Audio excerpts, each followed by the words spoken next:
Hello, this is Cindy. I'm the Tireless Tangler. I want to welcome all of you back to the 2021 version of the 100 Days of Zentangle project. Thank you all so much for being with me today and every day.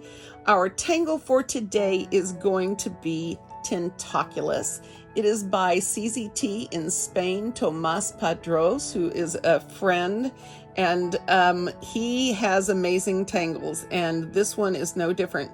This one is less problematic than some of his tangles are, and so I think even if you have had some struggles with his tangles before, I think this one's going to go really easily for you. So let's see what we can do with this. Now, I highly recommend you take a look at the article and Tomás's different examples and explanations that he has on the step out on tangle patterns. He is always, the teacher in him shines when we do these kinds of things. So I think today I'm going to dispense with my border and my dots. Remember, the string and the border, they're suggestions. You don't have to follow them at all. Okay, so what I'm going to do is do a central one, and you can do this with a straight line as he has in the step out, or as in some of his example art, he has some nice rounded lines, something like this, okay? And so I'm going to start by doing this, showing you the step out for this is basically a line, any shape, any direction, any way you want to make it.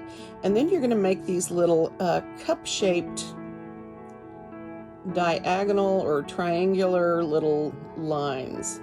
And if you'll notice, each one of these are shaped like a C, right? Okay. And so we're just going to continue this on up.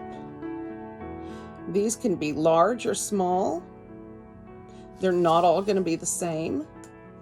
One of the cool things about this tangle is that you can match them up so that they are on each side so that they match, or you can let them be random and line up or not as they will, or as is usually the case with me. I didn't get that very nice and curvy, but as is the case with me, I tend to get some of it lined up and then some of it at the end of the stroke, not so much. Okay, so now I'm going to turn my tile and I'm going to do the same thing on the other side, okay? And initially I'm going to try to match up, but again, Tomás says you don't have to. You can have them random, or you can have them matching or mirroring, I guess would be a more exact way of putting that.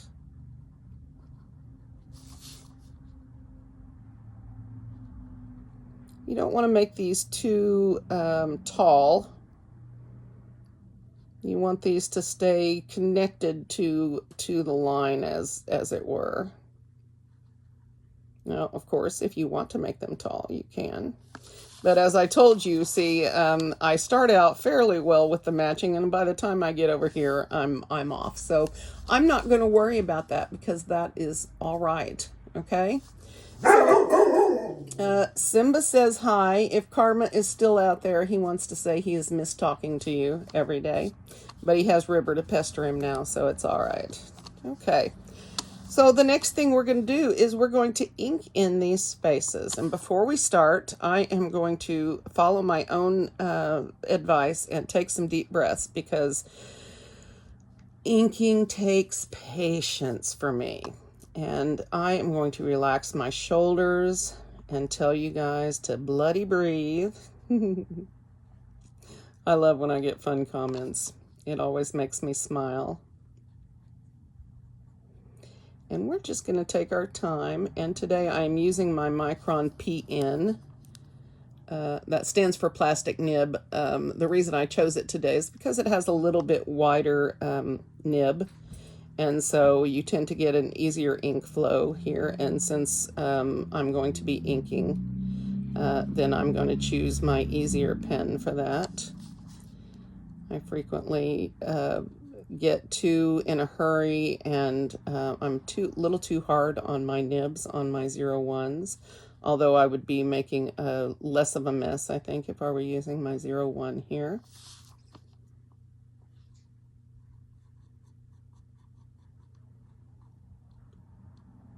I think I'm going to see if I can talk Mari into doing a video with me.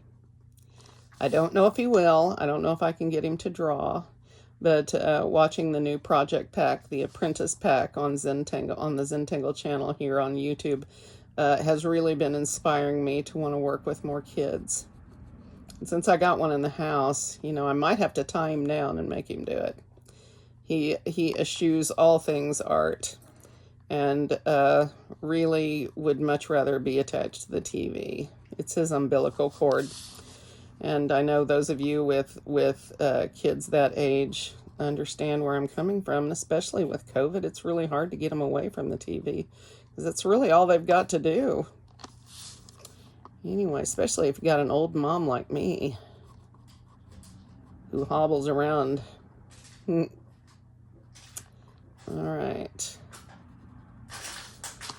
So this, very simple, right? And this is very similar to the Zentangle original pattern Rain, although that is done slightly differently, but the concept is about the same. But what Tomàs has managed to do, and he is the king of 3D patterns as far as I'm concerned, his are always deceptively simple. I mean, the step outs are always simple. Putting them into action is sometimes much more difficult. I know I have some people in the audience that struggle with Tomàs's patterns, and so I don't think you're going to have trouble with this one. You know, if you can make the wavy lines with the points, you're going to be all right. And remember, this is just a C stroke right here, right here. Each of these are just like drawing the letter C. Just some of them are backwards, but if you turn your tile, then they're not. And if you need to reshape some of these, like I just did, that will work as well.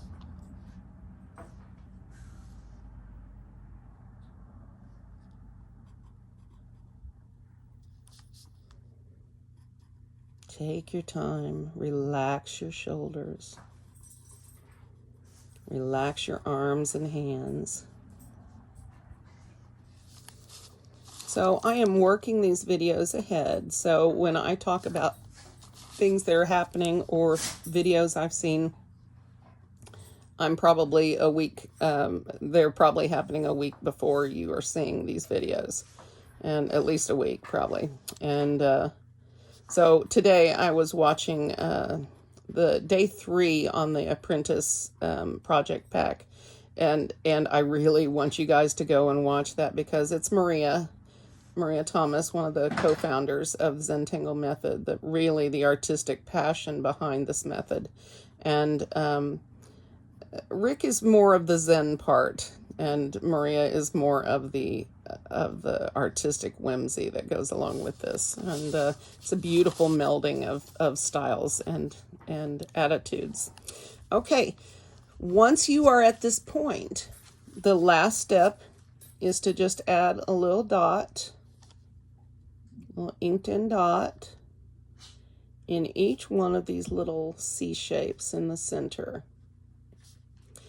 And just like that, we have something that looks like an octopus tentacle. Yeah? Isn't that pretty? And very cool effect.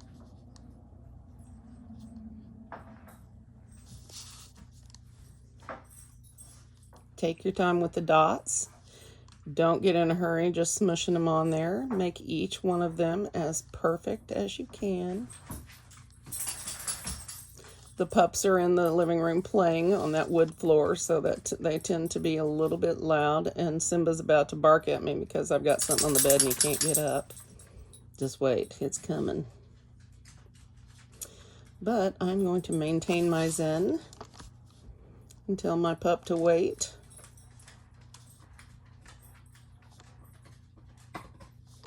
We'll see where we end up. They've also got bones.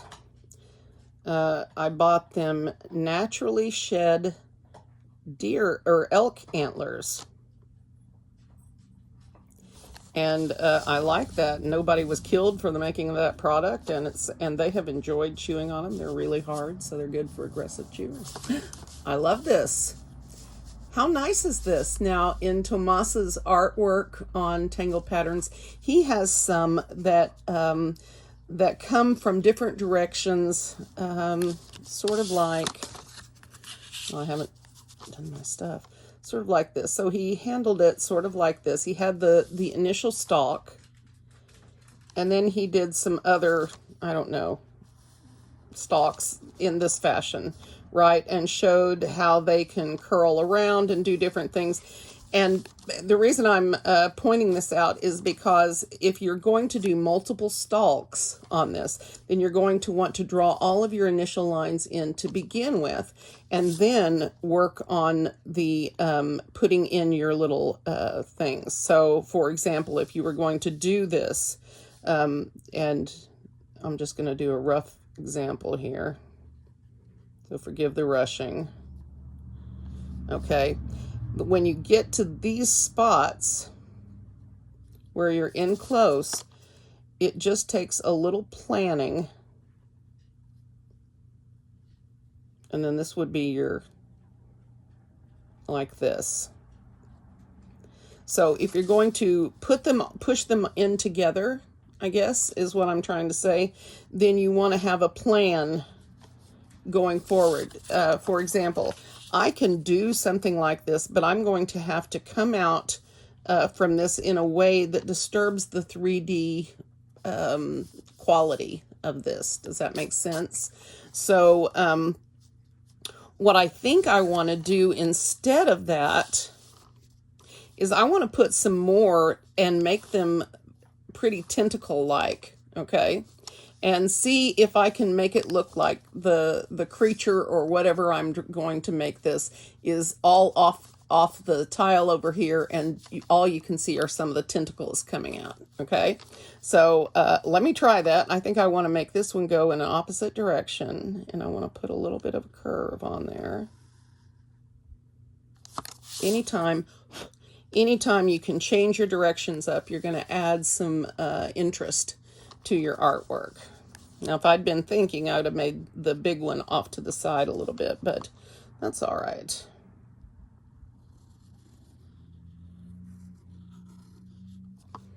Now, going around a spiral with this may be problematic in areas. I'm going to find out. So let's get busy with this and see what happens. I'm going to start at this end and on the inside, because it's going to be easier on the outside to match these position-wise, and the inside is going to be kind of scrunched up.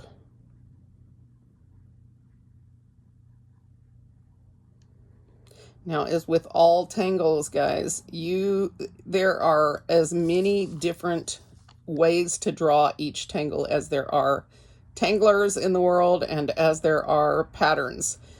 That means a bunch, okay?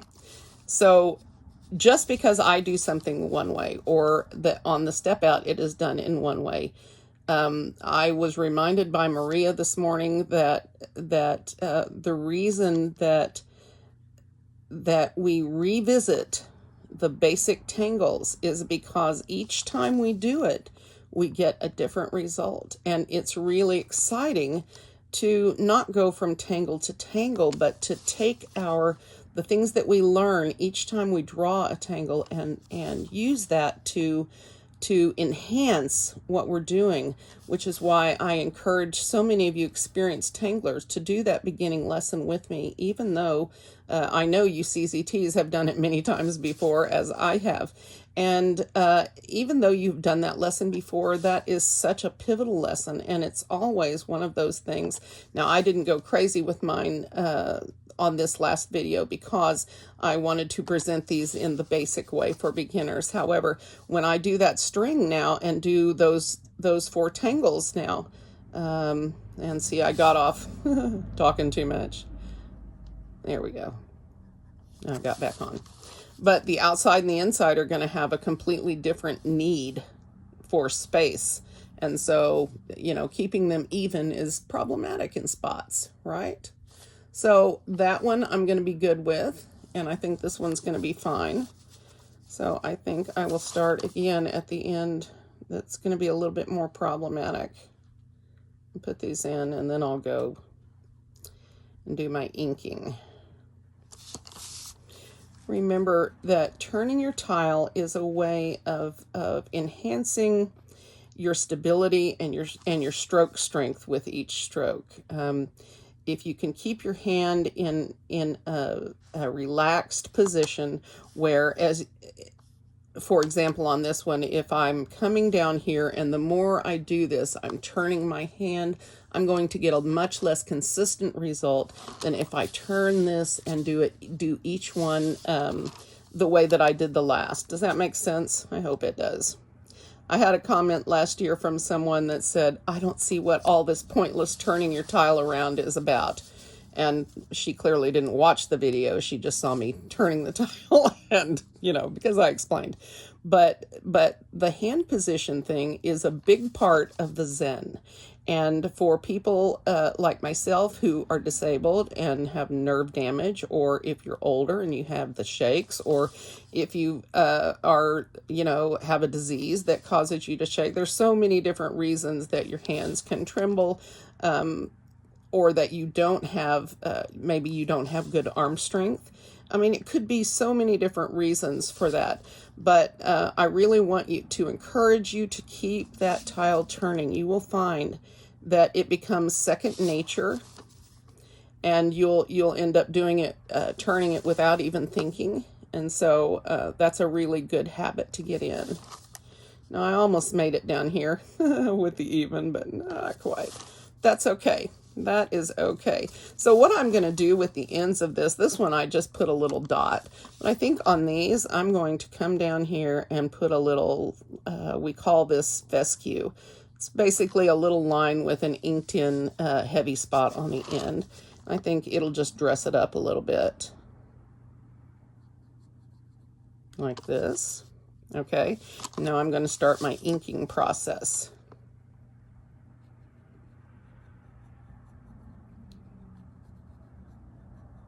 I'm really excited to hear from you guys in comments. Introduce yourself. Let me know who you are. Let me know where you're from. Tell me what kind of tangling you like. Do you like the organic kind? Do you prefer grid patterns? Do you like to do Zias, which means Zentangle inspired art? Do you like to use color in your tangling? I do all of those things. I enjoy adding color a lot. I particularly add color a lot to make my thumbnails more interesting, because the black and white just doesn't appeal to everyone. I think I said in the last video that my girl Tori said that young people are really into color these days. So, yeah, I'm old. So, well, I sort of laughed and got out, but it's fine. It's fine. The point of this is not perfection, guys. It is just relaxation. And if you make a mistake, oh well. It's not going to change the fact that you made it, and getting upset won't help. So let's not worry about it. And some of these, if you make a snafu there, some you can even out, you know, some probably not so easily, but it's going to be fine.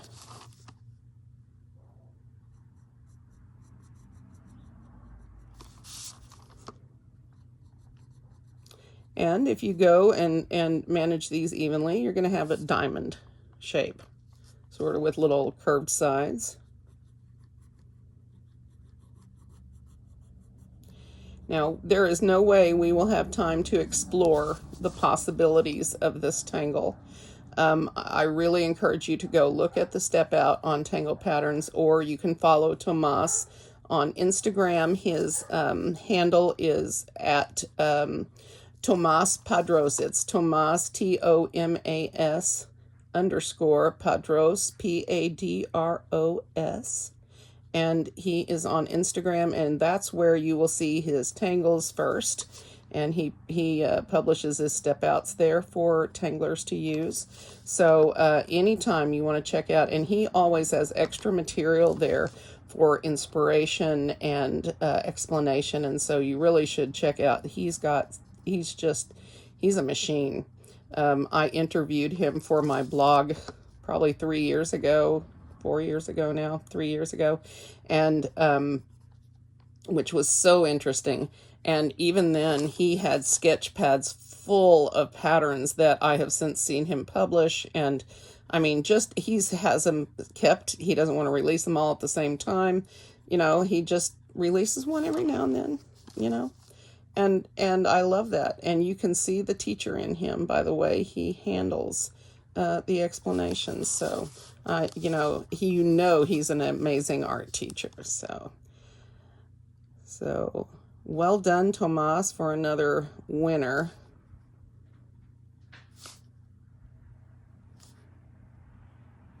There is no telling what he will come up with next, but I will be holding my breath. Not too long, though. Okay. I'm going to put another here. Each one of these little dips here. Remember to take your time with these little dots. The more careful you are, the more beautiful you try to make them, the better results you will get. But if you make a mistake, don't worry. I usually save my quote unquote mistakes for the end, and then I sort of see what I want to do with them. I want to do this. Well, it's done now. And like I just did, if you want to try something, do. Yours does not need to look like mine. In fact, it shouldn't. Yours should have your own flair and your own ideas. And once you have this basic thing down, there's he does on the step out art some interesting explorations for where the lines intersect, and you could turn that into something very organic on a leaf or something like that. And so I really encourage you. The ideas are many. And I am sure that some of you are going to come up with even more. So don't forget to tag me with your art. Please do it on Instagram.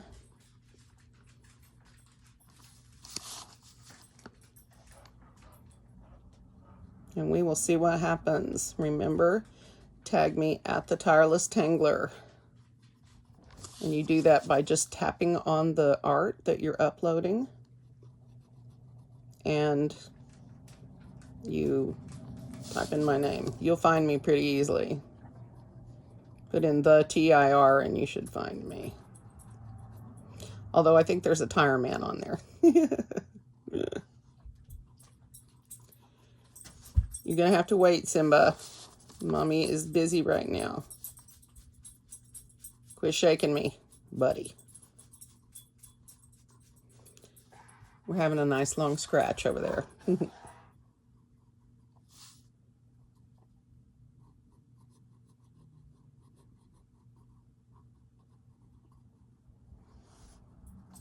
Almost ready. Now you can put as many or as few of these in as you want. Of course, you can make them go any direction you want. He's got an example of way to make them be a little fatter. He has got so many ideas for borders and auras and things like that that you really should check it out.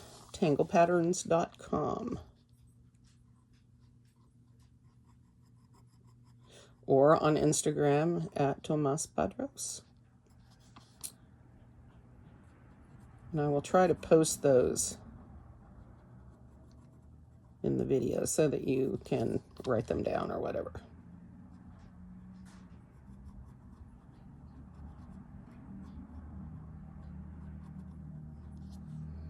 All right. Aren't these pretty? They're just really dramatic because of all the ink.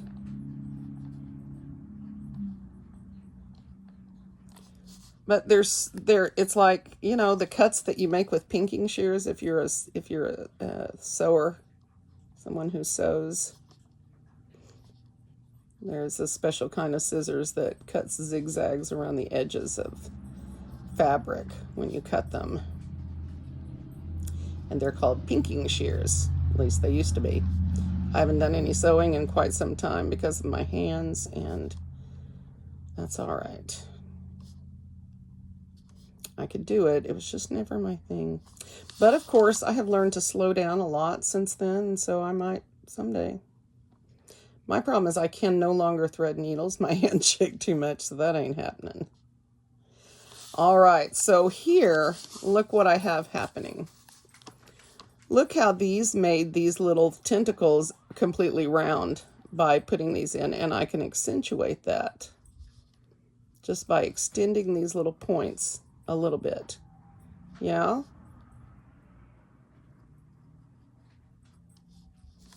Okay, let's not get too creative here. But see how that worked out, and that was just a happenstance, a happy accident. All right? It looks kind of cool. So I really like this. I'm going to do some shading now and see what we can do with this to make it interesting, okay? So in the examples I saw, I noticed that Tomàs tended to shade this as a whole. So what he's basically doing is putting some shadow on to one side.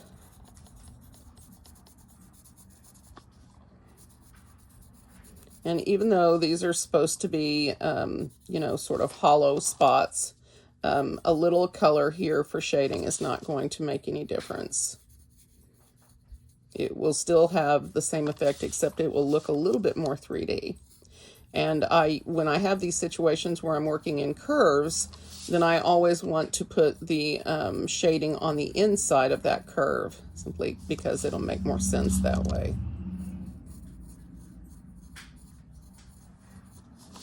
Okay, so something like this. And where's my... Yep. Okay.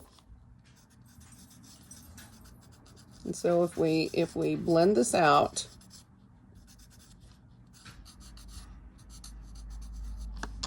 let's take each one. Remember, you don't want to put a lot of graphite on your ink, because that makes it have a kind of an ugly shine. Of course, it's going to happen now and then. So try not to worry too much. See, if you do it like this to one side, then you're going to get a more 3D quality here, even though this should be its own thing, okay? Now on this middle stalk, I think I'm going to handle this a tiny bit different. I want to put my main shadow on the same side, but as I come over the top here, I'm going to want to change that and shade on the inside here.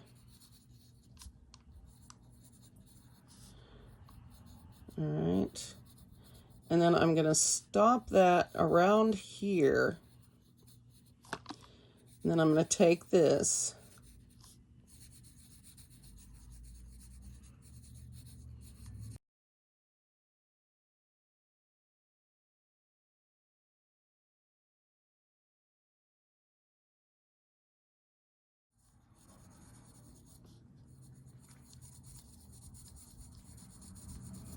All right. We're just going to add graphite to this one side now, the same side as this one, so that it sort of suggests to you that the sun is on this side. Of course, you know, I don't care about all that very much, but anyway, we want to shade in such a way that it makes sense to the eye, if you will. At least that's what I think. All right, blend this out. Yeah. So it's going to be like dark, and then it switches sides and comes down. And I'll probably take my little mono zero eraser and clean some of this up, but this is basically what I'm going for. I've got several spots with stray graphite that I'll probably want to get. And now this one, we're going to do all on the inside like we did this one, and it's going to be on the correct side, just happily, as a happy accident.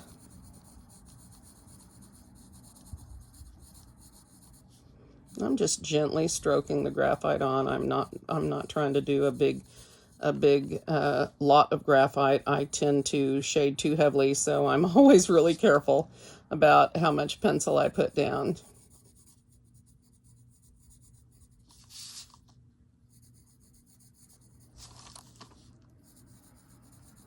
And even with your shading, keep turning your tile. All right, blend this out. And we'll have something, the design today is a little stark, but it's also got some visual interest. And I find it to be very lovely. I love how much drama is in it, even though I don't like to ink. I can't deny that a lot of ink makes a big difference in how things look. So this is what I have, tentaculous. What do you guys think? The last step is to add your chop or your artist's mark or your initials or however you want it, or one initial, whatever you want to do here. And I think I'm going to put mine, I think I'll put mine right here where it won't interrupt things, but it will sort of blend. Maybe I can put it right here. Ah, that'll be perfect. And I try to take my time with my chop, since this is going on the front of your art.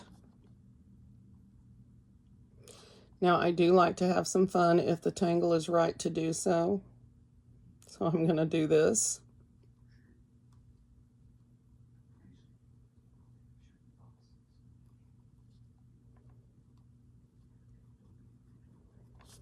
Yeah, something like that, and do it here too.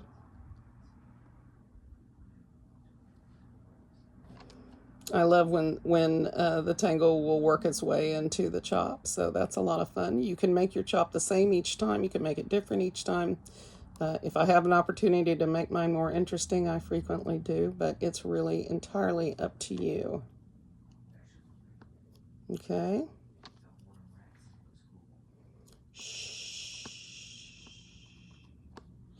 All right. That turned out cool, didn't it? Okay, that is it for today, guys. I hope that you enjoyed this tangle. I hope that you can see some of the possibilities. And I am going to see you guys back tomorrow for another day in our 100-day project. Thank you for being here, and I'll see you then.